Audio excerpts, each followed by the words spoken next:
You can see there's a lot of tuk-tuks.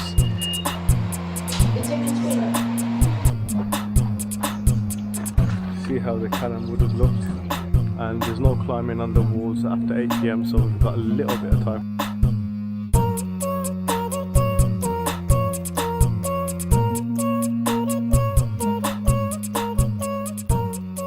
Hey guys, welcome to Portugal, and I am in Lisbon, which I have been for the past 24 hours, and it's just a short trip before I go back to the UK. I just want to show you what you can see and do in a day's trip in Lisbon city centre. So this is the Plaza Martin Moniz, and there is a car park underground here. It is so difficult finding parking around here.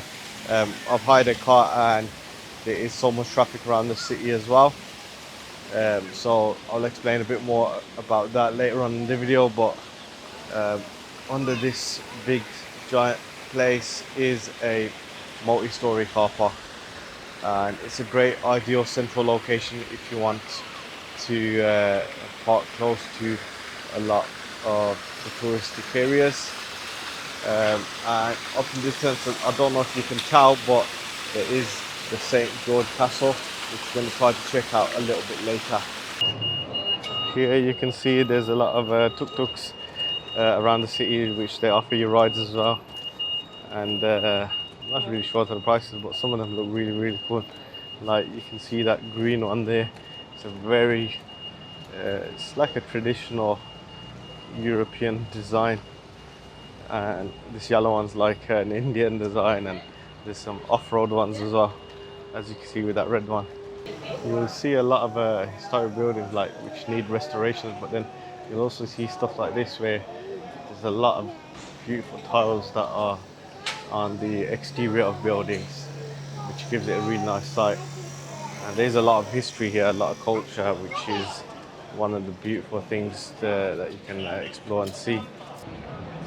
Here you can see there's a tour bus. There are a few different tour bus companies which run around the city if you want to catch it at a glance. So it's good, you can get on and off these buses. And there's a lot of statues, as you can see. There's one there of a lot of the explorers, the Portuguese explorers, as we know, conquered a lot of the world. And then there is an underground parking under this as well. And in the distance you can see another big statue up there, and under this square as well there is underground parking. So the way they've tried to tackle the parking issues is by creating underground spaces. One of the ways they've tried to tackle some of the transport issues is by setting up underground. So they've got a metro system, which is very good. It is October, but it's not very cold. Many people, including myself, wearing t-shirts and stuff. You do get the odd drizzles of rain and gusts of wind as well, but generally the weather is quite pleasant. Just like loads of restaurants down the main walk, which goes down to the famous arch, and the arch then leads out to the sea.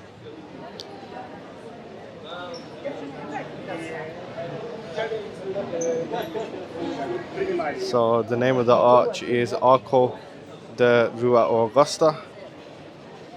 Here you can see there's a lot of people walking now though towards the Prancer Gate and the Prancer Arch, sorry. And yeah, it's a really nice piece of architecture. It's got a giant clock on there as well, which is working as well. Time is accurate, and yeah, it is beautiful, very beautiful. And here you can see what the streets look like. A lot of tuk-tuks waiting around here because a lot of people will end up coming back from here needing a ride to their hotels or to other places. It just makes it easy.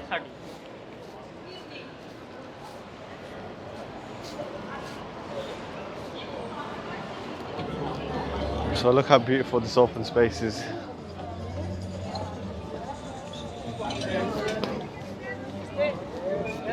and it overlooks the water there in the distance. As you can see, there's so many people come here. The tram also passes by here as well. So yeah, it's Lisbon's a very touristic place. One of the most touristic places I've been to. And as you can tell, it needs all the transport infrastructures that are available to it. This is the seafront. You do have many cruise ships that generally tend to dock here as well as riverboat cruises and stuff. And here you can see some of the tuk-tuks. And in the distance, I don't know if it's visible, but you can see the Christos Rey statue, which is similar to the Jesus Redeemer statue in Brazil. And the main bridge in Lisbon is that red one there. I forgot the name for the video, but I'll try to leave it in the notes. You can see a lot of the historic sites here with the castles up in the distance, as well as some of the other historic buildings here, as you can see. Here you can see the pier and these two columns, which are quite iconic here as well in Lisbon. And you can see the water which comes from the Atlantic Ocean, comes into Lisbon. And Lisbon is a world famous docking port where a lot of cruise ships tend to dock. And there is a little bit of sand here as well, which you'll see. Yeah. So there is a little bit of sand here. There are some famous beaches around Lisbon as well. Obviously this is not one of them, but just to show you that there is some sand. I don't know if this is artificial or man-made, but obviously in the summer this would be nice to have a seat here on this mini bit of beach.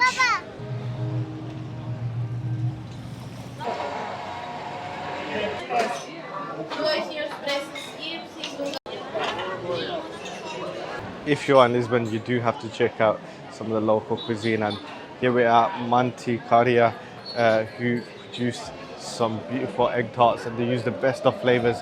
And this is one of the most famous places. Here we see the process that they use, which they have preserved for a very, very long time. And as we can go inside, as you can see, it's busy. It's always busy. There's generally queues outside. And here you can see them making it live. Here you can see the mixture here. And in the background you can see the ovens. And you can see them putting the dough into the molds here. And you can see the whole process. And shortly you'll see them be able to pour the egg into the dough shortly. It is a great technique, and it's a very good operation that they've got going here. So they just hold fire till they pour it. And the price, in case you want to know, a pack of 2 pasta donatas are €2.60 or €7.80 for a pack of 6. You do have a small table area just outside, or you can take it to go in those boxes, as you can see. And here you can see a lot of people like watching theirs being made, and you can get them as fresh as you like. And they're constantly just making them and stocking them and selling them. So here you're going to see the process now, and then pouring the egg mixture shortly. Just preparing them all in a line now.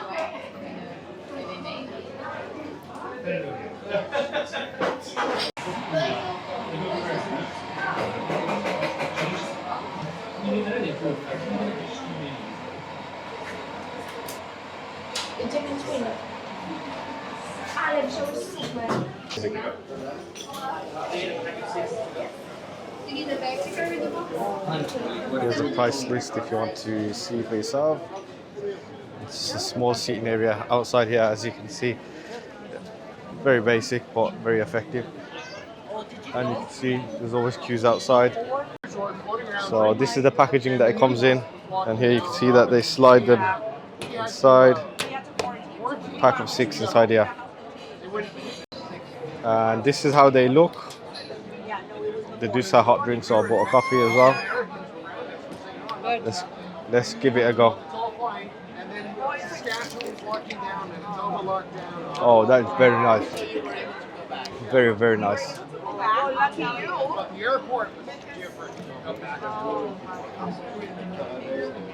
Definitely give that a thumbs up and give that a recommendation.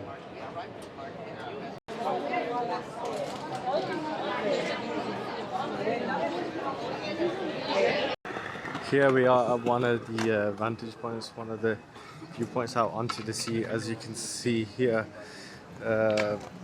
it's an open area which you can see the sea, and there you can see some of the ferries and cruise ships that have docked.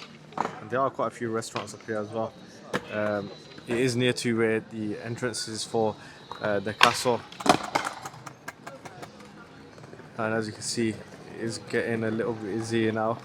I'm not sure if it's busier during the day or during the night.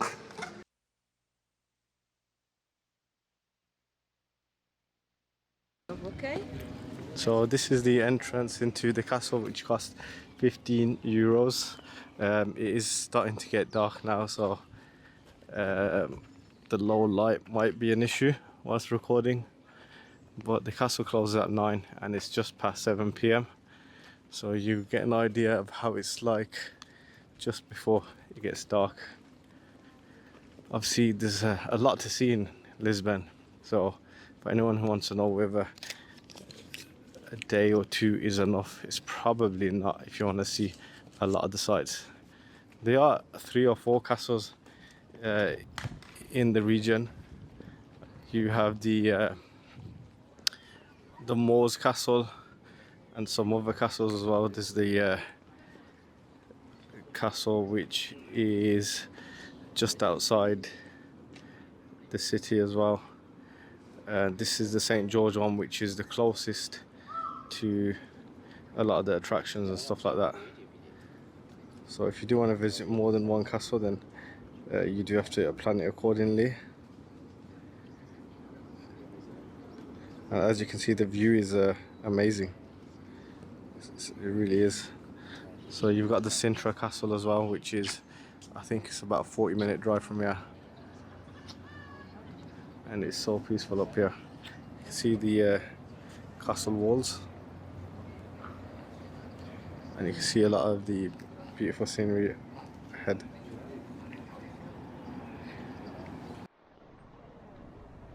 The views are just spectacular up here. And you can see there's some old cannons as well, which are no longer in use, which we'll come up to in a second.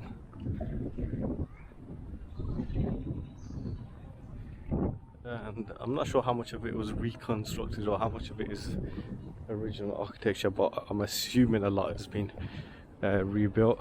But here we can see some of the cannons which have been chained off.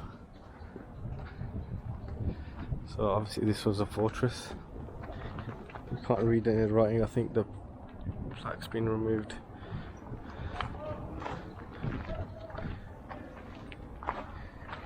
Here you can see how the cannon would have looked.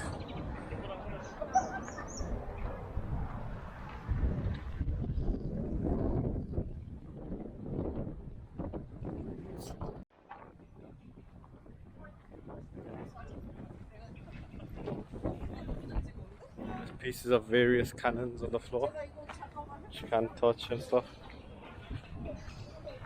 Here's a pretty large one here, and these weigh a ton. As you can see here, the ones that are preserved a little bit, they've ring fenced them. Of course you can touch them, but they just don't want people messing with them. These are shorter, bulkier ones.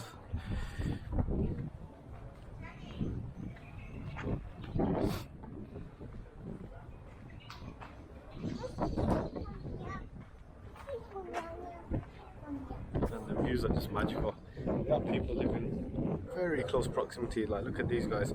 They're in back gardens are touching the compounds of the castle.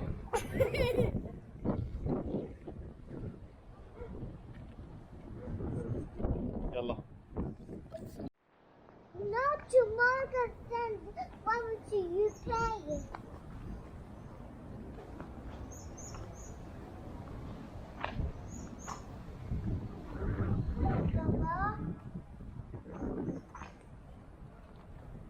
They've also got restaurants and shops within the castle as well, as you can see. So it has become like a commercialized place, which I suppose is kind of understandable with the amount of tourism that comes to enjoy the views and taking the history as well. So I'm not sure why it's closed off from here, but here you can see the main structure of the castle with some flags, and we'll go through here. Yes. We go through here, then we go right.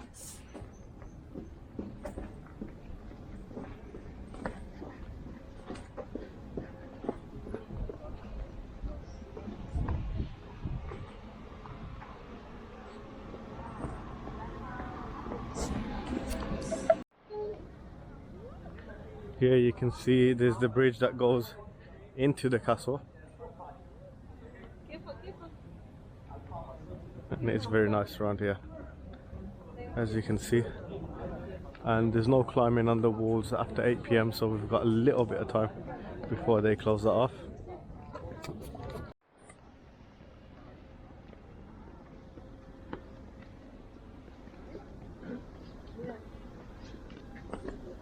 I know it's going to be difficult to pick up on camera now with the low lights, but we try our best.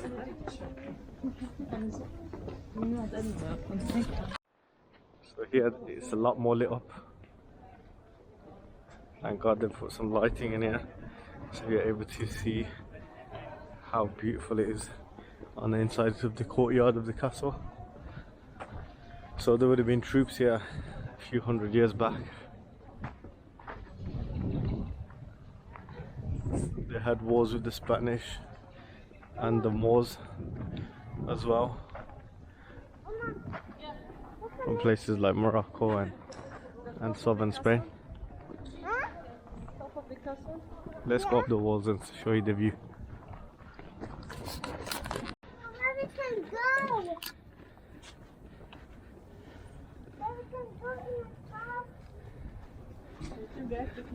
Where we can go in the top?